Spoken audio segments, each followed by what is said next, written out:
অপরূপ TV online. বৈষম্য বিরোধী ছাত্র আন্দোলন শেরপুর জেলা শাখার মতবিনিময় সভা অনুষ্ঠিত। মোতাহার হোসেন, শেরপুর প্রতিনিধি।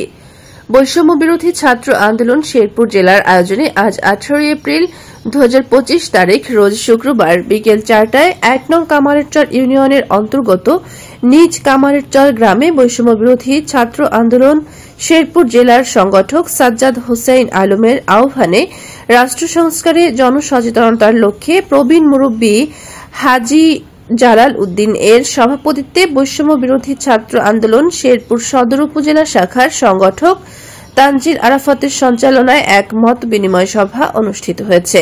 উক্ত মত বিনিময় সভায় উপস্থিত ছিলেন জেলা শিক্ষার্থী কল্যাণ পরিষদ শেরপুর এর সভাপতি রিফাত খান, বৈষম্য বিরোধী ছাত্র আন্দোলন শেরপুর সদর উপজেলা শাখার সদস্য সচিব মোহাম্মদ মেহেদী হাসান, যুগ্ম আহ্বায়ক আসলাম হোসেন, যুগ্ম সদস্য সচিব আবুল কালাম, সংগঠক মোহাম্মদ রোমান মিয়া, জেলা শিক্ষার্থী কল্যাণ পরিষদ শেরপুর সদর উপজেলা শাখার সাধারণ সম্পাদক মোহাম্মদ সৌরভ হাসান, অত্র এলাকার প্রবীণ মুরব্বী ও সমাজসেবক আব্দুল মমিন, মোফাজ্জল হোসেন সহ অন্যান্য নেতৃবৃন্দ।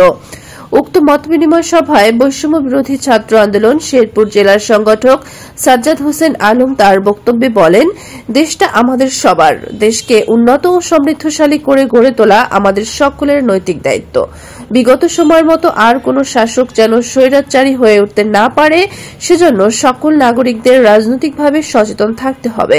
বক্তব্যে তিনি তারুণ্য নির্ভর মেধার ভিত্তিতে গঠিত রাজনৈতিক সংগঠন জাতীয় নাগরিক পার্টিতে যোগদানের জন্য আমন্ত্রণ জানান। অধ্যয়নরত শিক্ষার্থীদের বাংলাদেশ গণতান্ত্রিক ছাত্র সংসদে যোগদানেরও আহ্বান করেন। সবশেষে দেশের ক্রান্তি লগ্নে যে সকল বীর সন্তানেরা জীবন দিয়েছেন তাদের রুহের মাগফিরাত কামনা করে সাজ্জাদ হোসেন আলম তার বক্তব্য শেষ করেন। স্মরণ করছি যারা দেশের ক্রান্তি লগ্নে বিভিন্ন সময়ে, বিশেষ করে 1952 সালের ভাষা আন্দোলনে, 1962 এর শিক্ষা আন্দোলনে, 1966 এর 6 দফা আন্দোলনে, 1969 গণ অভ্যুত্থানে, 1970 এর নির্বাচন পরবর্তী, 1971 এর মহান মুক্তিযুদ্ধে এবং 1990 সালের স্বৈরাচারী এরশাদ বিরোধী আন্দোলনে, 2024 সালের গত জুলাই বিপ্লবে, 24 এর গণ অভ্যুত্থানে যে সকল ভাইয়েরা তাদের আত্মত্যাগ করেছেন, রক্ত দিয়েছেন, জীবন দিয়েছেন, তাদেরকে আমরা শ্রদ্ধা ভরে স্মরণ করছি। জুলাই বিপ্লবে যারা আহত হয়ে এখনো হাসপাতালের বিছানায় শুয়ে কাতরাচ্ছেন, সেই সকল ভাইদেরকে আমরা দ্রুত সুস্থতা কামনা করি। আমরা যে সকল ভাইরা শহীদ হয়েছেন, আমরা তাদের রুহের মাগফিরাত কামনা করছি। প্রিয় সুধী সমাবেশ, বিগত 17 বছরের দুঃশাসনের পর গত 5 আগস্ট 2024 বাংলাদেশে একটি অভ্যুত্থান ঘটেছে। আমরা এটাকে অভ্যুত্থান বলি না, আমরা এটাকে বলি বিপ্লব। যে বিপ্লবের মাধ্যমে একটা দেশ পুরো মোড় নিয়ে নেয়।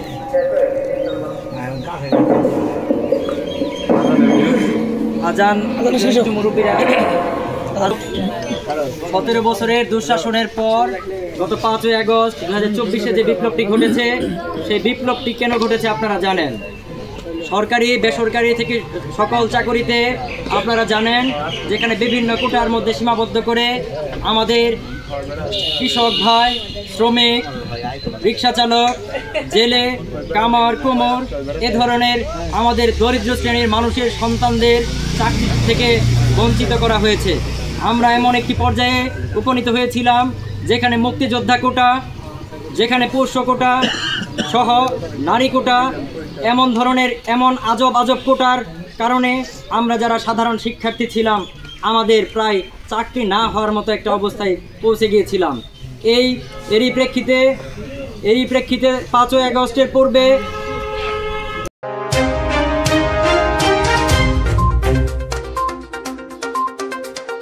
অপরূপ টিভি অনলাইন।